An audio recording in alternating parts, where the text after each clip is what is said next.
पुण्यातील सारसबागेत होणाऱ्या दिवाळी पहाट कार्यक्रमाला धमकी दिली गेली आहे।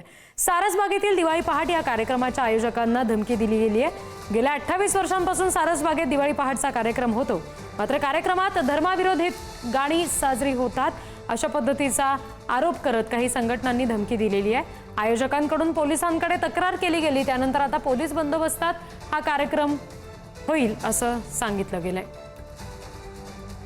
पुण्यातल्या दिवाळी पहाटची परंपरा असलेल्या सारसबागच्या दिवाळी पहाटला 28 वर्षात प्रथमच काही हिंदुत्ववादी संघटनांनी विरोध करण्याचं सोशल मीडियावरून जाहीर केलं आणि त्यानंतर हा कार्यक्रम होणार का नाही अशी शंका निर्माण झाली।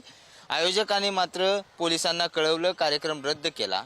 त्यानंतर पुणे पोलिसांनी एक सामंजस्याची भूमिका घेतली। एवढी मोठी परंपरा असलेल्या या दिवाळी पहाट तुम्ही रद्द करू नका असं आवाहन केलं आणि त्यासाठी पोलीस संरक्षण देणार असल्याची भूमिका घेतली। त्यानंतर आपण पाहतोय या ठिकाणी ही सगळी तयारी जी आहे ती सुरू आहे आणि आता हा कार्यक्रम होणार। रात्री पोलिसांनी काय सांगितलं, तुम्ही कार्यक्रम रद्द केला? हां, कार्यक्रम रद्द केल्यानंतर पोलिसांनी सांगितलं की हा फार चांगला कार्यक्रम आहे, पुण्यातला लोकांच्या भावनेचा विषय आहे, तर आम्ही तुम्हाला पूर्णपणे संरक्षण देऊ आणि तुम्ही हा कार्यक्रम करा। आणि तणाव होणे म्हणून तुम्ही कार्यक्रम रद्द केला? हो, आम्हाला जो व्हिडिओ व्हायरल झाल्यामुळं